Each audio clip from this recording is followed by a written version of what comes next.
নেতা, তিতাস মোল্লার মাটি ও মানুষের নেতা, মাননীয় সংসদ সদস্য অধ্যক্ষ মোহাম্মদ সেলিম ভূঁইয়া,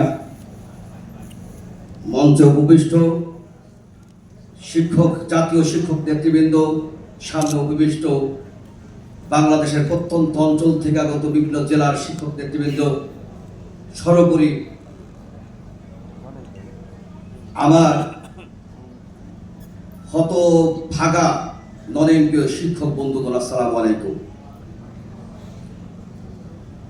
একটা কথা আছে যে পেটে খাইলে পিঠে সয়, পিঠে খাইলে পেটে সয়।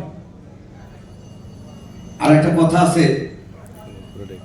যে তেলা মাথায় সকলে তেল দেয়, যাদের মাথায় তেল নাই কেউ তার তেল দেয় না। আমি শুধুমাত্র একটা কথা বলতে চাই, এই পৃথিবীর চাহিদার কোনো শেষ নেই, যে যত পায় সেই তত চায়। কিন্তু আমরা নন-এমপিও শিক্ষকরা কিছু পাই না।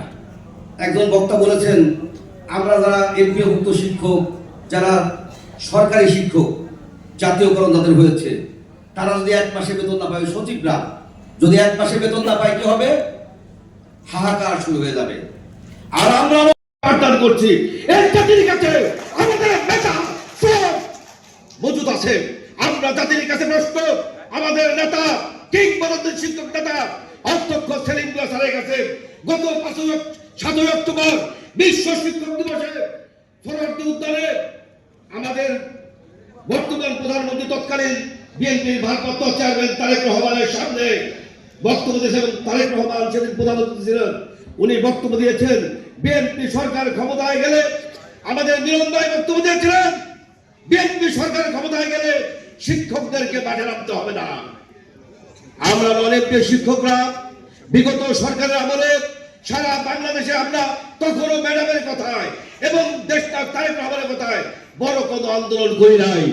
আমরা শুধু মানববন্ধন, স্মারকলিপির মাধ্যমে, শুধু অবস্থান, শান্তিপূর্ণ অবস্থানের মাধ্যমে আমরা, আপনি বলেছেন ওই যে